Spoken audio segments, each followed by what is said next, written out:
Salut à tous, c'est Max de Simba et aujourd'hui, suite à mes quelques vidéos concernant le SEO, donc le référencement naturel, je vais vous parler de comment optimiser votre contenu pour le SEO, donc pour les mots-clés afin que vous apparaissiez dans les moteurs de recherche pour ces mots-clés-là. Mais avant ça, je vais vous demander, si vous aimez ce contenu, de me mettre un petit pouce levé et de me suivre sur la chaîne YouTube, ce serait top, ça ferait plaisir de voir qu'il y a du soutien. Et évidemment, si vous avez des sujets en particulier que vous voulez que je traite, n'hésitez pas à me les mettre en commentaire ou à m'envoyer un DM sur LinkedIn ou même de nous contacter sur le site pour qu'on traite d'un sujet en particulier, histoire qu'on puisse vraiment parler de ce que vous avez envie de recevoir. Donc le sujet du jour, c'est encore une fois le SEO, comment faire en sorte d'optimiser votre contenu pour un mot-clé. Alors la première chose qu'il faut faire quand vous faites du SEO de manière générale, c'est de faire la recherche de vos mots-clés et de choisir vos mots-clés. J'ai fait une vidéo là-dessus, donc si vous ne l'avez pas encore vue, allez la regarder pour comprendre comment choisir vos mots-clés et quels sont les critères importants pour ça. Mais la question à laquelle je vais répondre aujourd'hui, c'est comment optimiser votre contenu une fois que vous l'avez ce mot-clé-là.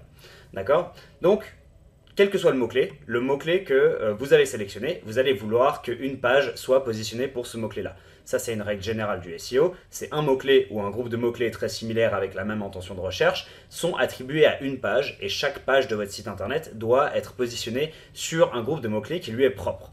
Vous ne pouvez pas positionner une même page sur plein de mots-clés différents, ça ne marche pas comme ça, c'est pas possible parce que vous allez avoir une sorte de conflit d'intérêts, vous allez vous cannibaliser vous-même et Google va même pas vraiment comprendre pour quel mot-clé votre page doit être classée.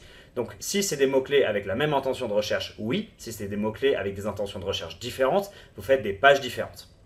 Donc maintenant, l'optimisation sur laquelle je vais me focaliser aujourd'hui, c'est le on-page, donc l'optimisation du contenu. Je ne vais pas parler technique, je ne vais pas parler off-page. Mais pour que votre page soit optimisée au maximum pour le mot-clé, il y a quelques règles, qui sont les suivantes.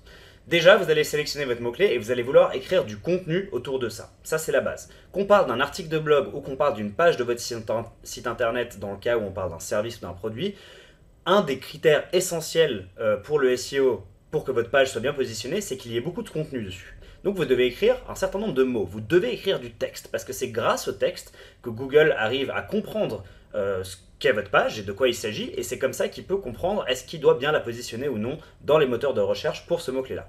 Donc déjà, vous allez de toute façon devoir écrire du texte, et vous allez devoir écrire du texte de bonne qualité. C'est-à-dire que vous devez écrire du texte qui est intéressant, qui contient de l'information, et si possible, le plus long possible. D'accord ? Plus vous avez de texte, a priori, mieux c'est. Après, ça ne veut pas dire qu'il faut écrire des mots qui n'ont pas de sens ou qui sont vides juste pour écrire du texte. Il faut avoir beaucoup de texte et il faut avoir beaucoup de texte qui donne beaucoup d'informations pertinentes parce que ce qu'on veut, in fine, c'est répondre à l'information que la personne ayant effectué la recherche cherche. D'accord ? Donc vous voulez répondre aux mots-clés sur lesquels vous essayez de vous positionner. Ensuite, une fois que vous avez votre texte, que vous avez designé votre page, que vous avez vos images, vos éléments, il s'agit d'optimiser cette page-là pour le mot-clé. Donc là, il y a quelques règles que je vais vous citer maintenant et que je vais aussi mettre dans la description parce que c'est des règles assez standards qui ne sont pas parfaites, mais à chaque fois que vous optimisez votre page pour un mot-clé, vous devez au maximum suivre les règles que je vais donner maintenant.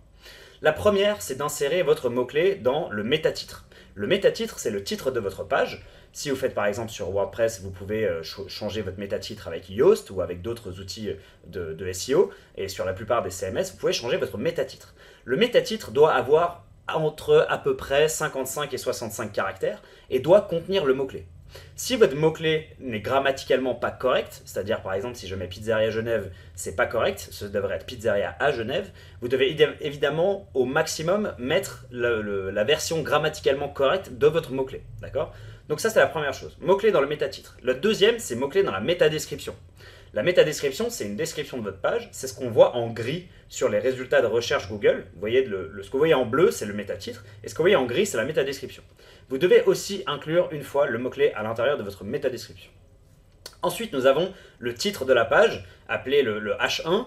On peut aussi utiliser le H2, mais le titre de votre page, donc le premier gros titre de votre page, doit aussi contenir votre mot-clé. D'accord ? Ensuite, si vous écrivez un article, vous allez généralement avoir plusieurs titres dans votre article, ce qu'on appelle aussi des H2 ou des H3, et vous devez aussi inclure le mot-clé au minimum une fois dans un de ces sous-titres qui se trouvent à l'intérieur de votre article. L'étape d'après, c'est d'insérer le mot-clé à l'intérieur de votre texte, donc à l'intérieur de votre contenu que vous avez rédigé.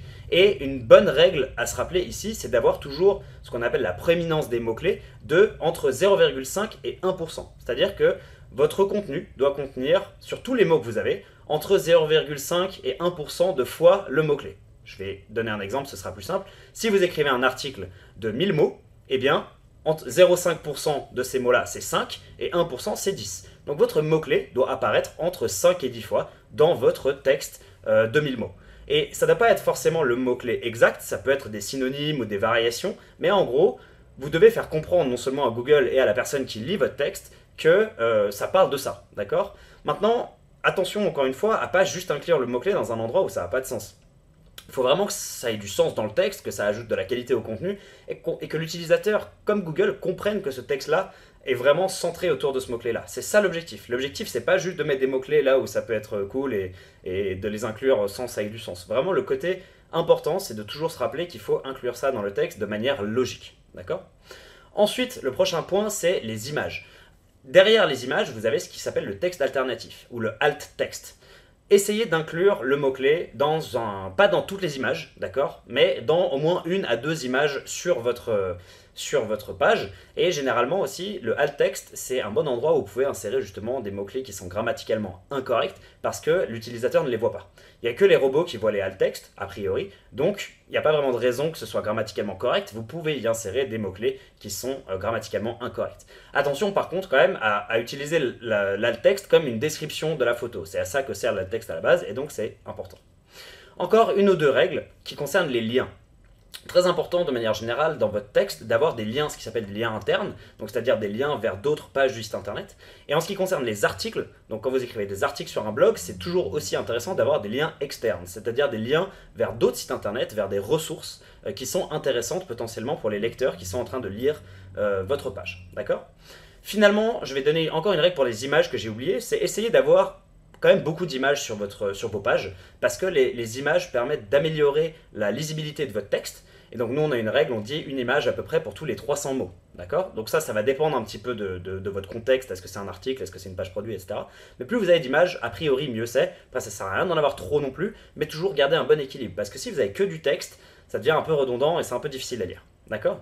Donc voilà, je vous ai donné maintenant aujourd'hui vraiment les règles de base sur combien vous devez avoir de mots-clés à l'intérieur de votre texte, où est-ce qu'ils doivent apparaître, donc rappelez-vous le métatitre, la métadescription, dans le H1 et les H2, etc. à l'intérieur des images via les alt text. Essayez d'avoir le maximum de contenu sur vos pages, toujours, et du contenu qualitatif qui contient le mot-clé et qui contient aussi ce qu'on appelle des mots-clés relatifs. C'est-à-dire que si je parle de Pizzeria Genève, je reste sur ce même exemple, et que j'écris un contenu sur Pizzeria Genève, je vais vouloir parler de italien, Italie, pâtes, pizza, jambon, mozzarella, sauce tomate. Ça, c'est ce qu'on appelle des mots-clés, enfin des mots relatifs. Ces mots relatifs vont encore permettre de donner plus de sens au contenu et aider les utilisateurs et Google de vraiment comprendre de quoi vous parlez. Et surtout Google, parce qu'au final, c'est lui que vous essayez de satisfaire avec ce contenu-là. Mais Google vous dira toujours, vous devez satisfaire l'utilisateur en premier. Donc en tant que SEO, c'est très important de satisfaire les deux et de toujours avoir cette stratégie contenu qualitatif pour l'utilisateur, pour Google, parce que les deux sont liés et dans certains cas, il y a certaines choses qu'il faut faire vraiment pour les robots et d'autres vraiment pour les utilisateurs, mais voyez ça comme un ensemble et toujours créer le meilleur contenu possible pour ces deux-là.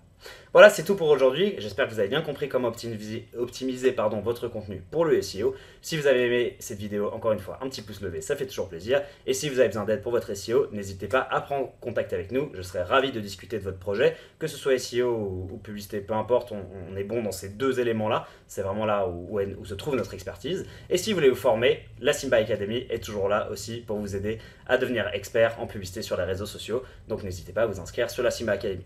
Voilà, c'est tout pour moi pour aujourd'hui. Je vous retrouve dans la prochaine vidéo.